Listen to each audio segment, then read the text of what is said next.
Good morning, students. In this class, we will be discussing about the difference between cash flow statements and fund flow statement, importance use of cash flow statement, limitations of cash flow statements, as well as the classification of cash flows. Okay. So, we will continue cash flow statement in the chapter.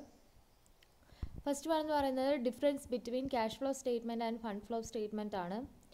Difference നോക്കി പോവാം. Cash flow statementനെ cash flow basisലാണ് നമ്മൾ cash flow statement prepare ചെയ്യുന്നത്. Where in case of fund flow statement, working capital basisലാണ് fund flow statement prepare ചെയ്യുന്നത്. Okay, ഇനി cash flow സ്റ്റേറ്റ്മെൻറ്റ്സിൽ ക്യാഷിൽ വരുന്ന ചെറിയ ചേഞ്ചസും അതിൻ്റെ കോസസും എന്ത് ചെയ്യുന്നുണ്ട്, സ്പെസിഫൈ ചെയ്യുന്നുണ്ട്. അതേസമയം ഫണ്ട് ഫ്ലോ സ്റ്റേറ്റ്മെൻറ്റിൽ വർക്കിംഗ് ക്യാപിറ്റലിലുള്ള ചേഞ്ച് വരുന്നതിൻ്റെ കോസസ് ആണ് സ്പെസിഫൈ ചെയ്യുന്നത്. Okay, then cash flow statement is useful for short term, where in case of fund flow statement it is a long term analysis, long term use lekkaanu adu use cheyyunnathu. Next one, only one statement is prepared in cash flow statement, that is cash flow statement. Okay, fund flow statement il nammal endu cheyyunnundu, changes in working capital അതുപോലെ തന്നെ fund flow സ്റ്റേറ്റ്മെൻറ്റും prepare ചെയ്യുന്നുണ്ട്. അപ്പോൾ രണ്ട് statements fund flow സ്റ്റേറ്റ്മെൻറ്റിൽ prepare ചെയ്യുന്നുണ്ട്. Next one, opening and closing balance of cash are given. അല്ലേ, നമ്മൾ cash flow statement prepare ചെയ്യുന്ന സമയത്ത് ഓപ്പണിംഗ് അതുപോലെ തന്നെ ക്ലോസിംഗ് ക്യാഷും നമ്മൾ ഷോ ചെയ്യുന്നുണ്ട്. പക്ഷേ ഫണ്ട് ഫ്ലോ സ്റ്റേറ്റ്മെൻറ്റിൻ്റെ കാര്യം വരുമ്പം it is not shown in the fund flow statement but only the statement of working capital. Working ക്യാപിറ്റലിൻ്റെ സ്റ്റേറ്റ്മെൻറ്റ് മാത്രമേ നമ്മൾ എന്ത് ചെയ്യുന്നുള്ളൂ, ഫണ്ട് ഫ്ലോ സ്റ്റേറ്റ്മെൻറ്റിൽ ഷോ ചെയ്യുന്നുള്ളൂ.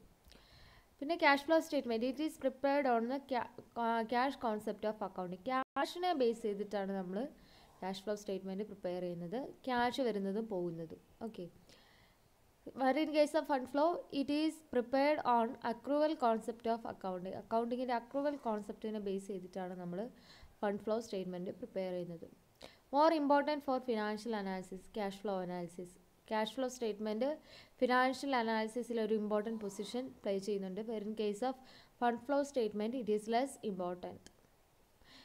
Next, cash flow statement is compulsory for preparing all listed companies. അതായത് നമ്മൾ കഴിഞ്ഞ ക്ലാസ്സിൽ പറഞ്ഞതുപോലെ തന്നെ എന്താണ്, 1st April 2001 onwards 50 crores above, അതായത് സെബിയിലെ സ്റ്റോക്ക് എക്സ്ചേഞ്ചിൽ ലിസ്റ്റ് ചെയ്തേക്കുന്ന എല്ലാ കമ്പനീസും എന്ത് ചെയ്യണം, ക്യാഷ് ഫ്ലോ സ്റ്റേറ്റ്മെൻറ്റ് പ്രിപ്പയർ ചെയ്യണം. പക്ഷേ ഫണ്ട് ഫ്ലോ സ്റ്റേറ്റ്മെൻറ്റ് എന്ന് പറയുന്നത് കമ്പൽസറി അല്ല. Next one, importance of cash flow statements ആണ്. നമുക്കറിയാം cash flow statement is an important tool of financial analysis. It provides information regarding a firm's profitability, liquidity, financial flexibility, cash conversion cycle and risk involved in the business. അല്ലേ, it help in assessing a firm's ability to generate cash and utilise the cash. അല്ലേ, ഒരു ഫേമിൻ്റെ cash generate ചെയ്യാനുള്ള എബിലിറ്റിയും അതുപോലെ തന്നെ utilise ചെയ്യാനുള്ള ആ ഒരു കപ്പാസിറ്റിയും എന്ത് ചെയ്യുന്നുണ്ട്, നമ്മൾ ക്യാഷ് ഫ്ലോ സ്റ്റേറ്റ്മെൻറ്റിൽ അനലൈസ് ചെയ്യുന്നുണ്ട്. It is the main uses അല്ലെങ്കിൽ ഇമ്പോർട്ടൻസ് അല്ലെങ്കിൽ മാനേജറിയൽ യൂസ് അല്ലെങ്കിൽ advantages of cash flow statements എന്ന് പറഞ്ഞാൽ ഈ പറയുന്ന പോയിൻറ്റ്സ് ആണ്, 8 പോയിൻറ്റ്സ് ആണ് നമ്മൾ നോട്ട് ചെയ്യേണ്ടത്. ഫസ്റ്റ് വൺ എന്ന് പറയുന്നത് helpful in short term planning. Short term പ്ലാനിങ്ങിന് ഹെൽപ്പ് ചെയ്യും. അതെ, അത് ക്യാഷ് എന്ന് പറയുന്ന ഒരു ഷോർട്ട് ടേം അസറ്റ്സ് ആണ്. അതുപോലെ തന്നെ cash is the basis for formulating any financial plan. നമ്മൾ ഏത് ഫിനാൻഷ്യൽ പ്ലാൻ പ്രിപ്പയർ ചെയ്താലും അതിലൊരു ക്യാഷിനെ ബേസ് ചെയ്തിട്ടാണ് നമ്മൾ എന്ത് ചെയ്യുക, പ്രിപ്പയർ ചെയ്യുന്നത്. In the absence of cash A plan cannot be accomplished successfully. ഒരു ക്യാഷിൻ്റെ ഒരു ഡിനോമിനേഷൻ ഇല്ലെങ്കിൽ ആ പ്ലാൻ ഒരിക്കലും നമുക്ക് സക്സസ്ഫുള്ളായിട്ട് അക്കംപ്ലിഷ് ചെയ്യാൻ വേണ്ടി സാധിക്കില്ല. Cash flow statement gives information regarding sources and application of cash or a specified period. നമ്മൾ ക്യാഷ് ഫ്ലോ സ്റ്റേറ്റ്മെൻറ്റ് പ്രിപ്പയർ ചെയ്യുമ്പം എവിടെ നിന്നൊക്കെയാണ് നമുക്ക് സോഴ്സസ്, ക്യാഷിൻ്റെ സോഴ്സസ് വന്നത്, എങ്ങനെയൊക്കെയാണ് കിട്ടിയ സോഴ്സസ് നമ്മൾ അപ്ലൈ ചെയ്തതെന്ന് ഒരു സ്പെസിഫിക് പീരീഡിലുള്ള എല്ലാ ഡാറ്റാസും നമുക്ക് ക്യാഷ് ഫ്ലോ സ്റ്റേറ്റ്മെൻറ്റിൽ കിട്ടും. This involves planning, investing, operating and financing activity. അതായത് കമ്പനിയിലുള്ള ഓപ്പറേറ്റിംഗ് ആക്ടിവിറ്റീസിന് കിട്ടുന്ന ഇൻകവും ഔട്ട്കവും, അതായത് ഇൻഫ്ലോയും ഔട്ട്ഫ്ലോയും, അതുപോലെ തന്നെ ഇൻവെസ്റ്റിംഗ് ആക്ടിവിറ്റീസിന് കിട്ടുന്ന ക്യാഷ് ഇൻഫ്ലോയും ക്യാഷ് ഔട്ട്ഫ്ലോയും, ഫിനാൻസിങ് ആക്ടിവിറ്റീസിന് കിട്ടുന്ന ക്യാഷ് ഇൻഫ്ലോയും ക്യാഷ് ഔട്ട് ഫ്ലോയും. ഇതൊക്കെ സ്പെസിഫൈ ചെയ്യുന്നത് ക്യാഷ് ഫ്ലോ സ്റ്റേറ്റ്മെൻറ്റിലാണ്. Next one is helpful in formulating financial policies. Financial policies formulate ചെയ്യാൻ ഹെൽപ്പ് ചെയ്യുന്നു. ഓക്കെ, ഫിനാൻഷ്യൽ പോളിസീസ് ഏതൊക്കെയാണ്? ഡിവിഡൻഡ് പോളിസി, ക്രെഡിറ്റ് പോളിസി ഒക്കെ എന്താണ്? കമ്പനിയുടെ ഫിനാൻഷ്യൽ പോളിസീസാണ്. അത് ഫോർമുലേറ്റ് ചെയ്യാൻ വേണ്ടി ക്യാഷ് ഫ്ലോ സ്റ്റേറ്റ്മെൻറ്റ് പ്രിപ്പയർ ചെയ്യുന്നു. ഓക്കെ, എത്ര ഡിവിഡൻഡ് പേ ചെയ്യണം, എത്ര ക്രെഡിറ്റാണ് ഇപ്രാവശ്യം കൊടുക്കേണ്ടത്, അതൊക്കെ ഡിസൈഡ് ചെയ്യുന്നത് ഈ ക്യാഷ് ഫ്ലോ സ്റ്റേറ്റ്മെൻറ്റിനെ ബേസ് ചെയ്തിട്ടാണ്. Next one to provide basis for cash budget. Cash ബഡ്ജറ്റിന് വേണ്ടി ഹെൽപ്പ് ചെയ്യും. ഓക്കെ, നമ്മൾ മന്ത്ലിയും ക്വാർട്ടർലി ആനുവൽ ബേസിസിലൊക്കെ ക്യാഷ് ബഡ്ജറ്റ് പ്രിപ്പയർ ചെയ്യും. അതിന് ബേസിസ് ആയിട്ട് എടുക്കുന്നത് ക്യാഷ് ഫ്ലോ സ്റ്റേറ്റ്മെൻ്റ് ആണ്. അപ്പോൾ നമുക്ക് പറയാം cash flow statement is the foundation of cash budget എന്ന് പറയാം. Next one reveals liquidity or solvency. നമുക്കറിയാം ക്യാഷ് ഫ്ലോ സ്റ്റേറ്റ്മെൻറ്റ് നോക്കിക്കഴിഞ്ഞാൽ നമുക്ക് ഒരു കമ്പനിക്ക് എത്രത്തോളം ലിക്വിഡിറ്റിയും സോൾവൻസിയും ഉണ്ടെന്ന് നമുക്ക് ഫൈൻഡ് ചെയ്യാൻ പറ്റും. അത് കൂടുതൽ പ്രിസൈസ് ആയിട്ട് നമുക്ക് പറയാൻ വേണ്ടി സാധിക്കും.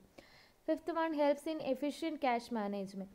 എഫിഷ്യൻ്റ് ആയിട്ട് ക്യാഷ് മാനേജ് ചെയ്യാൻ വേണ്ടി ഹെൽപ്പ് ചെയ്യുന്നു. അപ്പോൾ ക്യാഷ് ഫ്ലോ സ്റ്റേറ്റ്മെൻറ്റ്സ് നമ്മൾ നോക്കിയാൽ നമുക്ക് ക്യാഷിൻ്റെ സർപ്ലസ് ആണോ ഡെഫിസിറ്റ് ആണോ എന്ന് ഫൈൻഡ് ചെയ്യാൻ വേണ്ടി സാധിക്കും. ഓക്കെ, അതുകൊണ്ട് തന്നെ ഓർഗനൈസേഷന് ഇപ്പോൾ ഷോർട്ട് ടൈം ഇൻവെസ്റ്റ്മെൻറ്റ് പോവുകയാണെങ്കിൽ അത് എന്തായിരിക്കും? സർപ്ലസ് ഉണ്ടെങ്കിൽ മാത്രമേ എന്ത് ചെയ്യുള്ളൂ? സർപ്ലസ് എന്ന് പറഞ്ഞാൽ കൂടുതൽ ക്യാഷ് ഉണ്ടെങ്കിൽ മാത്രമേ കമ്പനി ഷോർട്ട് ടേം ഇൻവെസ്റ്റ്മെൻറ്റുകളിലേക്കൊക്കെ ഇൻവെസ്റ്റ് ചെയ്യാൻ വേണ്ടി ഡിസൈഡ് ചെയ്യുള്ളൂ. അതുപോലെ തന്നെ ഡെഫിസിറ്റ് ഉള്ള കേസിൽ എന്ത് ചെയ്യണം? Company short time credit arrange ചെയ്യണം. Okay, cash flow statement is extremely useful for proper financial planning and control. പ്രോപ്പറായിട്ട് ഫിനാൻഷ്യൽ പ്ലാനിങ്ങും കൺട്രോളും ചെയ്യാൻ വേണ്ടി ക്യാഷ് ഫ്ലോ സ്റ്റേറ്റ്മെൻറ്റ്സ് നമ്മളെ ഹെൽപ്പ് ചെയ്യും. നെക്സ്റ്റ് വൺ എന്ന് പറയുന്നതാണ് shows the causes of changes in cash position. Cash പൊസിഷനിൽ വന്നിരിക്കുന്ന ചേഞ്ചസ് നമുക്ക് കാണിച്ചു തരും അല്ലേ? നമ്മൾ പറഞ്ഞു എങ്ങനെയാണ് ക്യാഷിൽ ചേഞ്ച് വന്നത്. ഇപ്പം ഓപ്പണിങ്ങിൽ 20,000 ഉണ്ടായിരുന്നത് ക്ലോസിങ്ങിൽ 28,000 ആയാൽ 8,000 ഇൻക്രീസ് ഉണ്ടായി. അപ്പോൾ നമ്മൾ ചോദിക്കും എന്തുകൊണ്ട് ഇൻക്രീസ് ഉണ്ടായി? അപ്പോൾ അവർ ആ ക്യാഷ് ഫ്ലോ സ്റ്റേറ്റ്മെൻറ്റ് നമുക്ക് നോക്കുമ്പോൾ മനസ്സിലാവും സെയിൽസ് ഒരു 8,000 ഉണ്ടായിരുന്നു, അതുകൊണ്ടാണ് ക്യാഷ് ഫ്ലോയിൽ ഇൻക്രീസ് ഉണ്ടായത്. അപ്പം ഒരു ചേഞ്ച് വന്നിട്ടുണ്ടെങ്കിൽ ആ ചേഞ്ചിൻ്റെ റീസൺ കൂടി എന്ത് ചെയ്യുന്നുണ്ട്? നമുക്ക് ആ ക്യാഷ് ഫ്ലോ സ്റ്റേറ്റ്മെൻറ്റ്സ് നോക്കിയാൽ മനസ്സിലാക്കാൻ വേണ്ടി സാധിക്കും. Okay, sometimes there is lower cash balance in spite of higher profit or higher cash balance in spite of lower profit. ചില സമയത്ത് പ്രോഫിറ്റിനൊന്നും ബേസ് ചെയ്തിട്ടല്ല ക്യാഷ് ബാലൻസ് ഇരിക്കുന്നത്. ചില സമയങ്ങളിൽ കമ്പനിക്ക് ഹയർ പ്രോഫിറ്റ് ആണെങ്കിലും ലോവർ ക്യാഷ് ബാലൻസ് ആയിരിക്കും ഉണ്ടാവുക. അതേസമയം ലോവർ പ്രോഫിറ്റ് ഉള്ള സമയത്ത് കമ്പനിക്ക് എന്തുണ്ടാവാൻ ചാൻസ് ഉണ്ട്? ഹയർ ക്യാഷ് ബാലൻസ് ഉണ്ടാവാൻ ചാൻസ് ഉണ്ട്. അപ്പോൾ അങ്ങനെയുള്ള സിറ്റുവേഷൻസിൽ നമുക്ക് ക്യാഷ് ഫ്ലോ സ്റ്റേറ്റ്മെൻറ്റ്സ് അനലൈസ് ചെയ്താൽ എന്താണ് അങ്ങനെ ഒരു സിറ്റുവേഷൻ ഉണ്ടാവാനുണ്ടായ റീസൺ എന്താണെന്ന് ഫൈൻഡ് ചെയ്യാൻ പറ്റും. സെവൻത്ത് പോയിൻ്റാണ് ഹെൽപ്ഫുൾ ഇൻ കൺട്രോളിങ് അല്ലേ? ഒരു ക്യാഷ് ഫ്ലോ സ്റ്റേറ്റ്മെൻറ്റ് ശരിക്കും എന്താണ്? ഒരു കൺട്രോൾ ഡിവൈസാണ്. The comparison of cash flow statement with previous year or with cash flow budget shows the variation between original forecast and actual results അല്ലേ? നമ്മളിപ്പോൾ എന്ത് ചെയ്യണം? ക്യാഷ് ബഡ്ജറ്റും അതുപോലെ തന്നെ ഈ പ്രീവിയസ് ഇയറിലെ അല്ലെങ്കിൽ ക്യാഷ് ഫ്ലോ സ്റ്റേറ്റ്മെൻറ്റ് പ്രീവിയസ് ഇയറിലെയും ഈ ഇയറിലെയും തമ്മിൽ കമ്പാരിസൺ ചെയ്യുന്ന സമയത്ത് അല്ലെങ്കിൽ ക്യാഷ് ബഡ്ജറ്റും അതുപോലെ തന്നെ ഈ വർഷത്തെ ഒറിജിനൽ റിസൾട്ടും അതായത് ഒറിജിനൽ ഫോർകാസ്റ്റും ആക്ച്വൽ റിസൾട്ടും തമ്മിൽ കമ്പാരിസൺ ചെയ്യുന്ന സമയത്ത് നമുക്ക് എന്തുകൊണ്ട് ഡിഫറൻസ് വന്നു, എന്തൊക്കെ കാര്യങ്ങൾ കൺട്രോൾ ചെയ്യണം എന്നുള്ള കാര്യങ്ങൾ നമുക്ക് മനസ്സിലാവും. It indicate that what extent the financial resources were used according to the plan. Plan നോക്കിയിട്ട് എത്രത്തോളം നമ്മൾ ഫിനാൻഷ്യൽ റിസോഴ്സസ് യൂട്ടിലൈസ് ചെയ്തിട്ടുണ്ടെന്ന് നമുക്ക് ഈ ക്യാഷ് ഫ്ലോ സ്റ്റേറ്റ്മെൻറ്റ്സ് നോക്കിയാൽ മനസ്സിലാവും. പിന്നെ പറയുന്നതാണ് helpful in short term financial decision. കമ്പനിയുടെ ഷോർട്ട് ടേം ഫിനാൻഷ്യൽ ഡിസിഷൻസിനെ ഹെൽപ്പ് ചെയ്യുന്നു. അതായത് on the basis of information provided by the cash flow statement, it is possible to take short-term financial decisions like repayment of loan, payment of bonus, investment outside the firms, etc. നമുക്ക് short term financial decisions എടുക്കാൻ വേണ്ടി help ചെയ്യും. ഇപ്പോൾ കമ്പനിയിൽ surplus ആണുണ്ടെങ്കിൽ കമ്പനിക്ക് എന്ത് ചെയ്യാം? കമ്പനിയുടെ ലോണിൻ്റെ റീപേയ്മെൻറ്റ് നടത്താം. അതുപോലെ തന്നെ കമ്പനിയിലുള്ള എംപ്ലോയീസിന് ബോണസ് പ്രൊവൈഡ് ചെയ്യാം. അല്ലെങ്കിൽ ഇൻവെസ്റ്റ്മെൻറ്റ് ഇപ്പോൾ ഫേമിന് ഔട്ട്സൈഡുള്ള ഒരു ഇൻവെസ്റ്റ്മെൻറ്റിൽ കൊണ്ട് ഇൻവെസ്റ്റ് ചെയ്യാം. ഇതൊക്കെ എന്താണ്? ക്യാഷ് ഫ്ലോ സ്റ്റേറ്റ്മെൻറ്റ്സ് നോക്കിയിട്ടാണ് അയാൾ ഡിസൈഡ് ചെയ്യുക. ആക്ച്വലി പറഞ്ഞാൽ it is the third important statement which is prepared and presented along with profit and loss account and balance sheet. Balance ഷീറ്റും പ്രോഫിറ്റ് ആൻഡ് ലോസ് അക്കൗണ്ടും കൂടാതെ ഒരു മൂന്നാമതായിട്ട് നമ്മൾ ഫോം ചെയ്യുന്ന ഒരു ഇമ്പോർട്ടൻറ്റ് സ്റ്റേറ്റ്മെൻ്റ് ആണ് ക്യാഷ് ഫ്ലോ സ്റ്റേറ്റ്മെൻറ്റ്. അതുപോലെ തന്നെ കമ്പനിയുടെ പ്രോഫിറ്റബിലിറ്റി, ഫിനാൻഷ്യൽ കണ്ടീഷനെയൊക്കെ മെഷർ ചെയ്യാൻ വേണ്ടി യൂസ് ചെയ്യുന്ന ഒരു മെഷർമെൻറ്റും കൂടിയാണ്, മെഷർമെൻറ്റ് ബേസിസും കൂടിയാണ് എന്ത് ക്യാഷ് ഫ്ലോ സ്റ്റേറ്റ്മെൻറ്റ് എന്ന് പറയുന്നത്. In short we can say that cash flow statement provides information for managerial decision making. മാനേജ്മെൻറ്റിൻ്റെ ഡിസിഷൻസ് എടുക്കാൻ വേണ്ടി എന്ത് ഹെൽപ്പ് ചെയ്യുന്നുണ്ട്? ക്യാഷ് ഫ്ലോ സ്റ്റേറ്റ്മെൻറ്റ്സ് ഹെൽപ്പ് ചെയ്യുന്നുണ്ട്. ഇനി നമുക്ക് ലിമിറ്റേഷൻസ് എന്തൊക്കെയാണെന്ന് നോക്കാം. ലിമിറ്റേഷൻ എന്ന് പറയുന്നത് എന്തായാലും അഡ്വാൻറ്റേജ് ഉള്ളപ്പോൾ കുറച്ച് ഡിസഡ്വാൻറ്റേജസും അത് ഫേസ് ചെയ്യുന്നുണ്ടാവും. അതായത് cash flow statement is not a beautiful girl to fall in love with, but it is a fickle minded finance. Okay, this is because the word cash is not precisely defined. എന്താണ് ഈ cash കൊണ്ട് എന്താണ് ഉദ്ദേശിക്കുന്നതെന്ന് precisely എന്ത് പറഞ്ഞിട്ടില്ല. ക്യാഷിൽ എന്തൊക്കെ വരും എന്ന് പ്രിസൈസ് ആയിട്ട് പറഞ്ഞിട്ടില്ല. Cash balance in the firms can be easily influenced by the act of postponing the cash receipts or cash payments. ഇതിലൊക്കെ നമുക്ക് എന്ത് ചെയ്യാം? അഡ്ജസ്റ്റ്മെൻറ്റ്സ് വരുത്താം. അതായത് ചിലപ്പോൾ ക്യാഷ് റെസിപ്റ്റ്സും ക്യാഷ് പേയ്മെൻറ്റ്സും ഒക്കെ നമുക്ക് പോസ്റ്റ്പോണ്ട് ചെയ്തിട്ട് നമ്മുടെ ക്യാഷ് ബാലൻസിൽ ഡിഫറൻസ് വരുത്താം. അപ്പം എന്തൊക്കെയാണ് ഡിസഡ്വാൻറ്റേജ് എന്ന് നോക്കാം. Ignores the non cash transactions. അതായത് ക്യാഷ് ഫ്ലോ സ്റ്റേറ്റ്മെൻറ്റിൽ നമ്മൾ നോൺ ക്യാഷ് ട്രാൻസാക്ഷൻസ് ഇൻക്ലൂഡ് ചെയ്യുന്നില്ല. അതായത് purchase of machinery by issue of shares, അല്ലെങ്കിൽ purchase of machinery by issue of debentures, അതിലൊന്നും ക്യാഷ് ഫ്ലോ ഇല്ല. അങ്ങനെയുള്ള ഐറ്റംസ് ഒന്നും നമ്മൾ ക്യാഷ് ഫ്ലോ സ്റ്റേറ്റ്മെൻറ്റിൽ എന്ത് ചെയ്യുന്നില്ല, സ്പെസിഫൈ ചെയ്യുന്നില്ല. അതുപോലെ തന്നെ it is not a substitute for income statement. നമ്മൾ പറഞ്ഞു ഇൻകം സ്റ്റേറ്റ്മെൻറ്റും ബാലൻസ് ഷീറ്റും അല്ലാതെ ഒരു പുതിയ സ്റ്റേറ്റ്മെൻ്റ് ആണ് എന്ത് ക്യാഷ് ഫ്ലോ സ്റ്റേറ്റ്മെൻറ്റ് എന്ന് പറയുന്നത്. അപ്പം ഇതൊരു ഇൻകം സ്റ്റേറ്റ്മെൻറ്റിന് എന്താണ് ഒരു സബ്സ്റ്റിറ്റ്യൂട്ട് അല്ല. ഇൻകം സ്റ്റേറ്റ്മെൻറ്റിൽ നമ്മൾ എന്ത് ചെയ്യുന്നുണ്ട്? ക്യാഷും നോൺ ക്യാഷ് ഐറ്റംസും റെക്കോർഡ് ചെയ്യുന്നുണ്ട്. ഇൻകം സ്റ്റേറ്റ്മെൻറ്റ് നോക്കിയിട്ടാണ് കമ്പനിയുടെ നെറ്റ് പ്രോഫിറ്റ് ആണോ നെറ്റ് ലോസ് ആണോ എന്നൊക്കെ നമ്മൾ തിരിച്ചറിയുന്നത്. പക്ഷേ cash flow statement shows only net cash inflows and outflows. Income സ്റ്റേറ്റ്മെൻറ്റിൽ എന്ത് ചെയ്യുന്നുണ്ട്? ക്യാഷ് ഐറ്റവും നോൺ ക്യാഷ് ഐറ്റംസും കാണിക്കുന്ന സമയത്ത് ക്യാഷ് ഫ്ലോ സ്റ്റേറ്റ്മെൻറ്റിൽ നമ്മൾ ഓൺലി ക്യാഷ് ഇൻഫ്ലോയും ക്യാഷ് ഔട്ട്ഫ്ലോയും ഷോ ചെയ്യുന്നുള്ളൂ. അതുകൊണ്ട് തന്നെ നമുക്ക് പറയാൻ പറ്റും ക്യാഷ് ഫ്ലോ സ്റ്റേറ്റ്മെൻറ്റിൽ നിന്ന് കിട്ടുന്ന ഫിഗർ കമ്പനിയുടെ നെറ്റ് പ്രോഫിറ്റിനും നെറ്റ് ലോസിനും ഈക്വൽ ആണെന്ന് ഒരിക്കലും പറയാൻ വേണ്ടി സാധിക്കില്ല. തേർഡ് വൺ ആണ് historical in nature. Historical in nature എന്ന് പറഞ്ഞാൽ ക്യാഷ് ഫ്ലോ സ്റ്റേറ്റ്മെൻറ്റ് നമ്മൾ എന്ത് ചെയ്യുന്നു? ഇൻകം സ്റ്റേറ്റ്മെൻറ്റിലും അതുപോലെ തന്നെ ബാലൻസ് ഷീറ്റിലും തരുന്ന ഇൻഫോർമേഷൻ യൂസ് ചെയ്തിട്ട് റീഅറേഞ്ച്മെൻറ്റ് നടത്തുകയാണ്. സോ അതിനുള്ളിലെ ഇൻഫോർമേഷൻ എന്ന് പറയുന്നത് തന്നെ എന്താണ്? ഹിസ്റ്റോറിക്കൽ ഇൻഫോർമേഷൻ ആണ്. പിന്നെ ലിമിറ്റഡ് സ്കോപ്പാണുള്ളത്. ലിമിറ്റഡ് സ്കോപ്പ് എന്ന് പറഞ്ഞാൽ ഫണ്ട് ഫ്ലോ സ്റ്റേറ്റ്മെൻറ്റിനെ അപേക്ഷിച്ച് നോക്കുമ്പോൾ വെരി ലിമിറ്റഡ് ആണ് ക്യാഷ് ഫ്ലോ സ്റ്റേറ്റ്മെൻറ്റിൻ്റെ സ്കോപ്പ് എന്ന് പറയുന്നത്. ഓക്കെ, ക്യാഷ് ഫ്ലോ സ്റ്റേറ്റ്മെൻറ്റിൽ ക്യാഷ് ഇൻഫ്ലോസും ക്യാഷ് ഔട്ട്ഫ്ലോസും മാത്രമേ റെക്കോർഡ് ചെയ്യുന്നുള്ളൂ. Thus cash inflow statement does not show overall financial position. കമ്പനിയുടെ ഓവറോൾ ഫിനാൻഷ്യൽ പൊസിഷനൊക്കെ ഒന്നും പറയുന്നില്ല. എന്താ പറയുന്നുള്ളൂ? ക്യാഷ് ഇൻഫ്ലോ എത്രയുണ്ട്, ക്യാഷ് ഔട്ട്ഫ്ലോ എത്രയുണ്ടെന്ന് മാത്രമേ സ്പെസിഫൈ ചെയ്യുന്നുള്ളൂ. Fifth one, easily influenced by the managerial decisions. അതായത് cash balance can be easily influenced by the managerial decisions such as making certain payment in advance or postponing payment. Hence cash flow statement does not present realistic picture. അതായത് പറയുന്നത് എന്താണെന്ന് വെച്ചാൽ managerial ഡിസിഷൻസിനെ base ചെയ്തിട്ടായിരിക്കും cash flow സ്റ്റേറ്റ്മെൻറ്റിലെ figures ഉണ്ടാവുക. അതായത് ചില സമയത്ത് ഒരു പ്രാവശ്യത്തെ ക്യാഷ് ഫ്ലോ ക്ലിയർ ആക്കി വെക്കാൻ വേണ്ടിയിട്ട് അവരെന്ത് ചെയ്യും? കഴിഞ്ഞ വർഷം അഡ്വാൻസ് ആയിട്ട് കൊടുത്തിട്ടുണ്ടാവും. അല്ലെങ്കിൽ പേയ്മെൻറ്റ്സ് ഉണ്ടെങ്കിൽ തന്നെ ആ പേയ്മെൻറ്റ്സ് അവരെന്ത് ചെയ്യും? പോസ്റ്റ്പോൺ ചെയ്ത് വെക്കുക. അപ്പോൾ ഈ പ്രാവശ്യത്തെ ക്യാഷ് ഫ്ലോ സ്റ്റേറ്റ്മെൻറ്റ് എന്തായിരിക്കും? റിയലിസ്റ്റിക് ആയിരിക്കും. പക്ഷേ അടുത്ത പ്രാവശ്യം വരുമ്പോൾ അതൊരു റിയലിസ്റ്റിക് പിക്ചർ തരണമെന്നില്ല. So we can say cash flow statement does not present a realistic picture. Last one, does not present true picture of liquidity. True ലിക്വിഡിറ്റിയുടെ ഒരു ട്രൂ പിക്ചർ തരുന്നില്ല എന്നാണ് പറയുന്നത്. അതിനെന്താ റീസൺ എന്ന് പറയുന്നത്, ലിക്വിഡിറ്റി എന്ന് പറയുന്നത് ക്യാഷിനെ മാത്രം ബേസ് ചെയ്തിട്ടല്ല. Liquidity depends upon the asset which can be converted into cash easily. നമ്മൾ പറയുന്നത് ലിക്വിഡിറ്റി എന്ന് പറഞ്ഞാൽ എന്താണ്? ക്യാഷിലേക്ക് പെട്ടെന്ന് കൺവേർട്ട് ചെയ്യാൻ പറ്റുന്നത്. അത് ക്യാഷ് മാത്രം ആവണമെന്നില്ല. അതിന് പകരം എന്താവാം, അസറ്റ്, ചില അസറ്റ് എന്ത് ചെയ്യാം, ക്യാഷിലേക്ക് കൺവേർട്ട് ചെയ്യാൻ ഭയങ്കര ഈസി ആയിട്ടുള്ള അസറ്റ്സും ഉണ്ട്. നെക്സ്റ്റ് വണ്ണാണ് എന്താണ് ക്യാഷ്, അല്ലെങ്കിൽ ക്യാഷ് ഫ്ലോ സ്റ്റേറ്റ്മെൻറ്റിൽ ചില ഡെഫിനേഷൻസ് പറയുന്നുണ്ട്.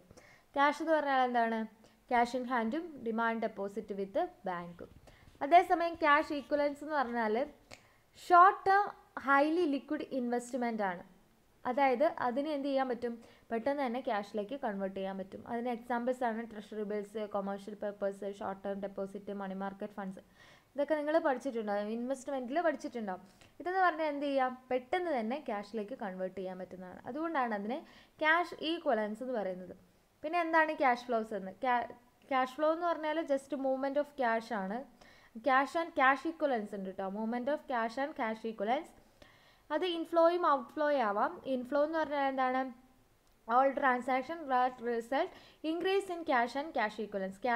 ക്യാഷിലും ക്യാഷ് ഈക്വലൻസിലും ഇൻക്രീസ് വരുന്ന ട്രാൻസാക്ഷനെയാണ് ഇൻഫ്ലോ എന്ന് പറയുന്നത്. ഓക്കെ, ഔട്ട്ഫ്ലോ എന്ന് പറഞ്ഞാൽ എന്താണ്, all transaction that result in decrease in cash and cash equivalents. Cash and cash ഈക്വലൻസിൽ ഡിക്രീസ് വരുന്നതാണ് എന്ത്, ഡിക്രീസ് വരുന്ന ട്രാൻസാക്ഷൻസിനെയാണ് നമ്മൾ ക്യാഷ് ഔട്ട്ഫ്ലോസ് എന്ന് പറയുന്നത്. ഓക്കെ, ഇനി നെക്സ്റ്റ് വൺ എന്ന് പറയുന്നത് ക്ലാസിഫിക്കേഷൻസ് ഓഫ് ക്യാഷ് ഫ്ലോസ് ആണ്. According to revised accounting standard 3, the inflow and outflow is caused because of 3 types of activities. അതായത് അക്കൗണ്ടിങ് സ്റ്റാൻഡേർഡ് 3 പ്രകാരം ഒരു കമ്പനിയിൽ ക്യാഷ് ഇൻഫ്ലോയും ക്യാഷ് ഔട്ട്ഫ്ലോയും ഉണ്ടാവാനുള്ള മെയിൻ റീസൺ എന്ന് പറയുന്നത് 3 ടൈപ്സ് ആക്ടിവിറ്റീസ് വരുന്നതുകൊണ്ടാണ്. അതിൽ ഫസ്റ്റ് വൺ എന്ന് പറയുന്നതാണ് cash flow from operating activities, second one investing activities and cash flow from financing activities. Okay, operating activities എന്തൊക്കെയാണെന്ന് നോക്കാം. Operating activities are the main revenue producing activities of the firm. ഒരു കമ്പനിയിൽ revenue produce ചെയ്യുന്ന activities ആണ് എന്ത്, operating. Company operate ചെയ്തിട്ട് കിട്ടുന്ന റവന്യൂവും അതുപോലെ തന്നെ റെസിപ്റ്റ്സും പേയ്മെൻറ്റ്സും ആണ്. ഓപ്പറേറ്റ് ചെയ്യാൻ വേണ്ടി വരുന്ന പേയ്മെൻറ്റ്സും അതുപോലെ തന്നെ ഓപ്പറേഷൻ വഴി കമ്പനിക്ക് കിട്ടുന്ന റെസിപ്റ്റ്സും, അതാണ് ഈ ഓപ്പറേറ്റിംഗ് ആക്ടിവിറ്റീസിലേക്ക് പോകുന്നത്. It involves production and sale of goods and services. Produce ചെയ്ത് സെയിൽ ചെയ്യുന്നു എന്ത്, ഗുഡ്സ് ആൻഡ് സർവീസസ്. പിന്നെ ക്യാഷ് സെയിൽസ്, ക്യാഷ് സെയിൽ ചെയ്യുമ്പോൾ ക്യാഷ് ഇൻഫ്ലോ ആണോ ക്യാഷ് ഔട്ട്ഫ്ലോ ആണോ, ക്യാഷ് ഇൻഫ്ലോ ആണ്, അത് റെസിപ്റ്റ് ആണ് അല്ലേ.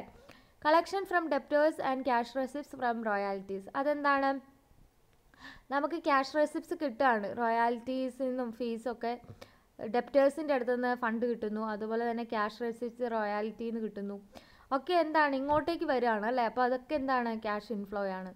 ഫീസ്, കമ്മീഷൻ, ഫീസ് റിസീവ് ചെയ്യുന്നു, കമ്മീഷൻ റിസീവ് ചെയ്യുന്നു, ഇതൊക്കെ എന്താണ്, ക്യാഷ് ഇൻഫ്ലോ ഫ്രം ഓപ്പറേറ്റിംഗ് ആക്ടിവിറ്റീസിന് എക്സാമ്പിൾസ് ആണ്. അതേസമയം ഓപ്പറേറ്റിംഗ് ആക്ടിവിറ്റീസിലെ ക്യാഷ് ഔട്ട്ഫ്ലോ വരുന്ന ആക്ടിവിറ്റീസ് എന്താണ്, ക്യാഷ് പർച്ചേസ്. ക്യാഷ് പർച്ചേസ് ചെയ്യുമ്പോൾ നമ്മുടെ കമ്പനിയിലുള്ള ഫണ്ട് എന്ത് ചെയ്യാണ്, ഔട്ട്ഫ്ലോ ചെയ്യാണ്. പേയ്മെൻറ്റ് ടു ദ ക്രെഡിറ്റേഴ്സ്, ക്രെഡിറ്റേഴ്സിന് ഫണ്ട് കൊടുക്കുന്നു, ക്യാഷ് ഔട്ട്ഫ്ലോ ആണ്. Wages, salaries, rent, insurance, tax paid ഒക്കെ എന്താണ്, ക്യാഷ് ഔട്ട്ഫ്ലോ ആണ്. ഓക്കെ, നെക്സ്റ്റ് വൺ ആണ് ഇൻവെസ്റ്റിംഗ് ആക്ടിവിറ്റീസ്. ഇനി കുറേ എക്സാമ്പിൾസ് ഉണ്ട് കേട്ടോ, അതൊക്കെ നമ്മൾ എന്ത് ചെയ്യണം, ടെക്സ്റ്റ് ബുക്കിൽ കുറച്ചും കൂടി എലാബറേറ്റ് ആയിട്ട് നമുക്ക് എക്സാമ്പിൾസ് തന്നിട്ടുണ്ട്. നോക്കുവാണെങ്കിൽ സമയത്ത് ഓപ്പറേറ്റിംഗ് ആക്ടിവിറ്റീസ് തന്നെ റീഫണ്ട് ഫ്രം ഇൻകം ടാക്സ് തന്നിട്ടുണ്ട്. അതുപോലെ തന്നെ ക്യാഷ് ഔട്ട്ഫ്ലോയുടെ കേസിൽ cash payment to the government for taxes and duties. അപ്പം കുറേ ട്രാൻസാക്ഷൻസ് നമുക്ക് എന്തിലുണ്ട്, ക്യാഷ് ഇൻഫ്ലോയിൽ ഇൻ ഓപ്പറേറ്റിംഗ് ആക്ടിവിറ്റീസിൽ വരുന്നുണ്ട്. ഓക്കെ, ഇനി നമുക്ക് നോക്കാം cash inflow from investing activities. Okay, investing activities include purchase and sale of fixed asset, securities etcetera. Okay, നമ്മൾ പർച്ചേസ് ഇൻവെസ്റ്റ് ചെയ്യുക എന്ന് പറഞ്ഞാൽ എന്താണ്, കമ്പനി എന്തെങ്കിലും അസറ്റ് കൊണ്ടുപോയി ഇൻവെസ്റ്റ്മെൻറ്റ് നടത്തുക അല്ലേ. അങ്ങനെ സമയത്ത് പർച്ചേസും സെയിലും ചെയ്യുവാണ്. ഫിക്സ്ഡ് അസറ്റ് പർച്ചേസ് ചെയ്യുകയും സെയിൽ ചെയ്യുകയും ചെയ്യുമ്പോഴും അതുപോലെ തന്നെ സെക്യൂരിറ്റീസിൽ കൊണ്ടുപോയി ഇൻവെസ്റ്റ് ചെയ്യുകയും ചെയ്യുവാണെങ്കിൽ അതെന്താണ്, cash flows from investing activities ആണ്. ഷോർട്ടായിട്ട് നമുക്ക് ഇന്ന് പറയാം, investing activities are the activities which related to the acquisition and disposal of fixed asset and investment. Fixed asset acquire ചെയ്യുന്നതും അത് ഡിസ്പോസൽ ചെയ്യുന്നതും കിട്ടുന്ന അങ്ങനെയുള്ള ആക്ടിവിറ്റീസിനാണ് ഇൻവെസ്റ്റിംഗ് ആക്ടിവിറ്റീസ് എന്ന് പറയുന്നത്. എക്സാമ്പിൾസ് നോക്കാം. ക്യാഷ് ഇൻഫ്ലോസ് വരുന്ന ആക്ടിവിറ്റീസ് എന്ന് നോക്കാം. Sale of fixed asset and intangible asset. കമ്പനിയുടെ ഫിക്സ്ഡ് അസറ്റും ഇൻടാഞ്ചിബിൾ അസറ്റും സെയിൽ ചെയ്യുമ്പോൾ ക്യാഷ് ഇൻഫ്ലോ ആണ്. അതുപോലെ തന്നെ cash receipts from the sale of securities or investments such as shares, debentures etcetera. ഷെയർസും ഡിബെഞ്ചേഴ്സും ഇൻവെസ്റ്റ്മെൻറ്റും സെക്യൂരിറ്റീസ് ഒക്കെ സെല്ല് ചെയ്യുന്ന സമയത്ത് നമുക്ക് കമ്പനിക്ക് ഇങ്ങോട്ടേക്കാണ് എന്ത് ചെയ്യുന്നത്, ക്യാഷ് ഇൻഫ്ലോ ഉണ്ടാകുന്നത്. സോ അത് നമ്മുടെ cash inflow from investing activities ആണ്. അതുപോലെ തന്നെ receipt of interest and dividend on investment. കമ്പനിക്ക് എന്ത് ചെയ്യുന്നു, ഡിവിഡൻറ്റിൻ്റെ മുകളിൽ ഒരു ഇൻവെസ്റ്റ്മെൻറ്റിൻ്റെ മുകളിൽ ഡിവിഡൻറ്റോ ഇൻട്രസ്റ്റോ റിസീവ് ചെയ്യുന്നു. അതും ക്യാഷ് ഇൻഫ്ലോ ആണ് from investing activities. Cash collection from loans from borrowers. ബോറോവേഴ്സിൻ്റെ കയ്യിൽ നിന്നും ക്യാഷ് കളക്ട് ചെയ്യുന്നു. അതും എന്താണ്, നമ്മുടെ cash inflow from investing activities ആണ്. ഇനി ക്യാഷ് ഔട്ട്ഫ്ലോസ് ഏതൊക്കെയാണെന്ന് നോക്കാം. Cash payments of purchase of fixed asset and intangible asset. Fixed അസറ്റോ ഇൻടാഞ്ചിബിൾ അസറ്റോ പർച്ചേസ് ചെയ്യുമ്പോഴോ, അല്ലെങ്കിൽ സെക്യൂരിറ്റീസ് പർച്ചേസ് ചെയ്യുമ്പം, അല്ലെങ്കിൽ ബോറോവേഴ്സിന് ലോൺ കൊടുക്കുന്ന, ഇതൊക്കെ എന്താണ്, ഇൻവെസ്റ്റിംഗ് ആക്ടിവിറ്റീസിലെ ക്യാഷ് ഔട്ട്ഫ്ലോസ് ആണ്. ഓക്കെ,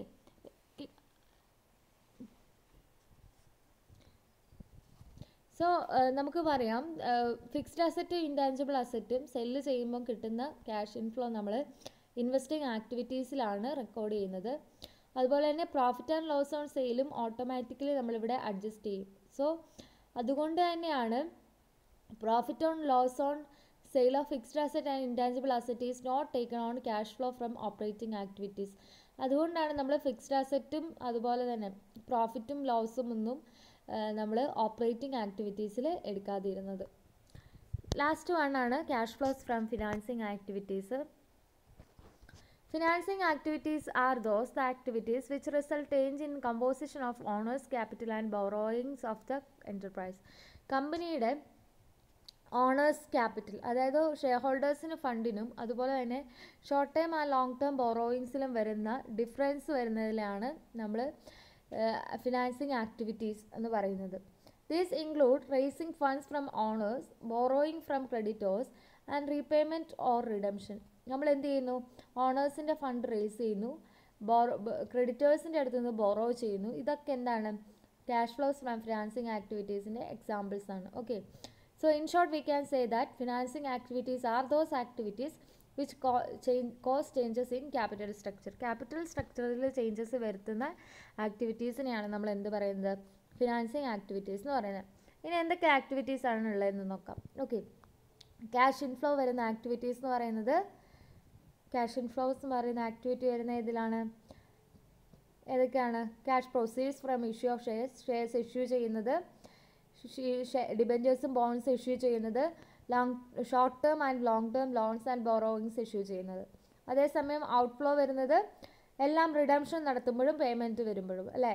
പ്രിഫറൻസ് ഷെയർസ് റിഡീം ചെയ്യുമ്പോൾ, ഡിബെഞ്ചേഴ്സും ബോൺസ് റിഡീം ചെയ്യുമ്പോൾ, ലോൺസ് റിഡീം ചെയ്യുമ്പോൾ, ഡിവിഡൻറ്റ് പേയ്മെൻറ്റ് നടത്തുന്ന സമയത്ത്, അതുപോലെ തന്നെ ഡിബെഞ്ചേഴ്സിൻ്റെയും ലോൺസിൻ്റെയും ഇൻട്രസ്റ്റ് പേ ചെയ്യുന്ന സമയത്ത്. ഇതൊക്കെ എന്താണ്, എന്തിൻ്റെ എക്സാമ്പിൾസ് ആണ്, ആക്ടിവിറ്റീസ് ഓഫ് ഫിനാൻസിങ് ആക്ടിവിറ്റീസ് തന്നെ വരുന്ന ആക്ടിവിറ്റീസ് ആണ്. ഓക്കെ, അപ്പോൾ നമുക്ക് നോക്കാം.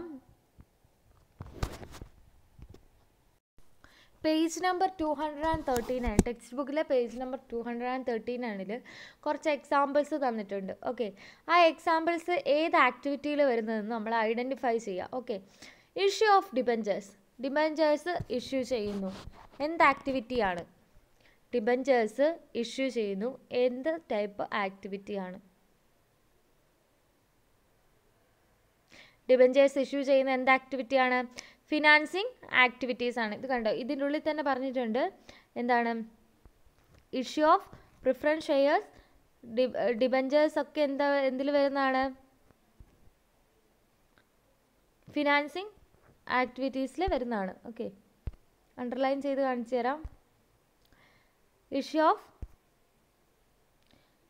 Of shares, debentures and short term and long term borrowings ഒക്കെ ഇതിൽ വരുന്നതാണ്, ഫിനാൻസിങ് ആക്ടിവിറ്റീസ്. അപ്പോൾ ഇഷ്യൂവും റിഡംഷൻ വരുവാണെങ്കിൽ അത് ഏതിലായിരിക്കും വരുന്നത്, ഫിനാൻസിങ് ആക്ടിവിറ്റീസിലായിരിക്കും വരുന്നത്. ക്ലിയർ ആയോ? ഇനി അടുത്തത് നോക്കാം. Sale of machinery sale of ചെയ്യുന്നു, എന്തായിരിക്കും? മിഷനറി എന്ന് പറയുന്നത് ഒരു ഇൻവെസ്റ്റ്മെൻ്റ് ആണ്. അത് സെയിൽ ചെയ്യുമ്പോൾ ആ ആക്ടിവിറ്റി വരുന്നത് എന്തിലാണ്? ഇൻവെസ്റ്റിംഗ് ആക്ടിവിറ്റിയിലാണ്. പിന്നെ സെയിൽ ഓഫ് ഇൻവെസ്റ്റ്മെൻറ്റും എന്ത് തന്നെയാണ്? ഇൻവെസ്റ്റിംഗ് ആക്ടിവിറ്റിയാണ്. ദെൻ സെയിൽ ഓഫ് പേറ്റൻറ്റും ഇൻവെസ്റ്റിംഗ് ആക്ടിവിറ്റിയാണ്. ബാങ്ക് ബാലൻസ് എന്ത് ആക്ടിവിറ്റിയാണ്? ബാങ്ക് ബാലൻസ് ആൻഡ് ഇൻവെസ്റ്റ്മെൻ്റ് എന്ന് പറയുന്നത് മാർക്കറ്റബിൾ സെക്യൂരിറ്റീസ് ആണ്. അവർ ക്യാഷ് ഈക്വലൻസ് ആയിട്ടാണ് നമ്മൾ കൺസിഡർ ചെയ്യുന്നത്. Okay, investing in marketable securities, അതായത് അതും എന്താണ്? ക്യാഷ് ഈക്വലൻസ് ആയിട്ടാണ് നമ്മൾ കൺസിഡർ ചെയ്യുന്നത്. പിന്നെ 7th പോയിന്റ് ആണ് buyback of equity shares buyback ചെയ്യുന്നു. ബൈബാക്ക് ചെയ്യുന്ന എന്താണ്? ഫിനാൻസിങ് ആക്ടിവിറ്റിയിലെ ക്യാഷ് ഔട്ട്ഫ്ലോ ആണ്. ഓക്കെ, ഇൻകം ടാക്സ് പെയ്ഡ് എന്തിൻ്റെ ഇതാണ്? ഓപ്പറേറ്റിംഗ് ആക്ടിവിറ്റീസിൽ ക്യാഷ് ഔട്ട്ഫ്ലോ ആണ്. Wages and office expense operating ആക്ടിവിറ്റീസിൽ ക്യാഷ് ഔട്ട്ഫ്ലോ ആണ്. റീപേയ്മെൻറ്റ് ഓഫ് ലോങ് ടേം ലോണിൻ്റെ റീപേയ്മെൻറ്റ് എന്ന് പറയുമ്പോൾ തന്നെ അത് ഏതിലാണ് വരിക? ഫിനാൻസിങ് ആക്ടിവിറ്റീസിലാണ് വരിക. പേയ്മെൻറ്റ് ഓഫ് ഡിവിഡൻഡ് അത് ഓപ്പറേറ്റിംഗ് ആക്ടിവിറ്റീസിലാണ് വരിക, അല്ലേ? സോറി, പേയ്മെൻറ്റ് ഓഫ് ഡിവിഡൻഡ് ആണ്. ഡിവിഡൻഡ് എന്ന് പറയുമ്പം എന്താണ്? പേയ്മെൻറ്റ് ഓഫ് ഡിവിഡൻഡ് എന്ന് പറഞ്ഞാൽ ഫിനാൻസിങ് ആക്ടിവിറ്റീസിലാണ് വരിക പേയ്മെൻറ്റ് ഓഫ് ഡിവിഡൻഡ് എന്ന് പറയുന്നത്. Receipt of interest on investment എന്ന് പറയുന്നത് ഇൻവെസ്റ്റ്മെൻറ്റിൻ്റെ മുകളിൽ ഇൻട്രസ്റ്റ് കിട്ടിയതാണ്. ഓക്കെ, അതേസമയം അത് എന്ത് ആക്ടിവിറ്റി ആയിരിക്കും? ഇൻവെസ്റ്റ്മെൻറ്റ് ആക്ടിവിറ്റീസ് ആയിരിക്കും. ലാസ്റ്റ് വൺ ക്യാഷ് സെയിൽസ് നമുക്കറിയാം ഓപ്പറേറ്റിംഗ് ആക്ടിവിറ്റീസിലെ ക്യാഷ് ഇൻഫ്ലോ ആണ്. That's all for today's class. ഇന്നത്തെ ക്ലാസ്സിൽ നമ്മൾ എന്തൊക്കെ ഡിസ്കസ് ചെയ്തു? ഫസ്റ്റ് നമ്മൾ difference between fund flow statement and cash flow statement discuss ചെയ്തു. പിന്നെ അത് കഴിഞ്ഞിട്ട് importance of cash flow statements നോക്കി, അല്ലെങ്കിൽ advantages of cash flow statement നോക്കി. ലിമിറ്റേഷൻസ് എന്തൊക്കെയാണെന്ന് ഡിസ്കസ് ചെയ്തു. പിന്നെ classification of cash flow statement നോക്കി. അതേതൊക്കെയാണ്? Operating activities, investing activities and financing activities. എന്തെങ്കിലും ഡൗട്ട് ഉണ്ടെങ്കിൽ you can freely contact on my phone number, because I have some issues regarding my phone, so I have changed my phone, so you can call on my personal number for any doubt. Okay, that's all for today's class. See you in the next class. Till then, goodbye.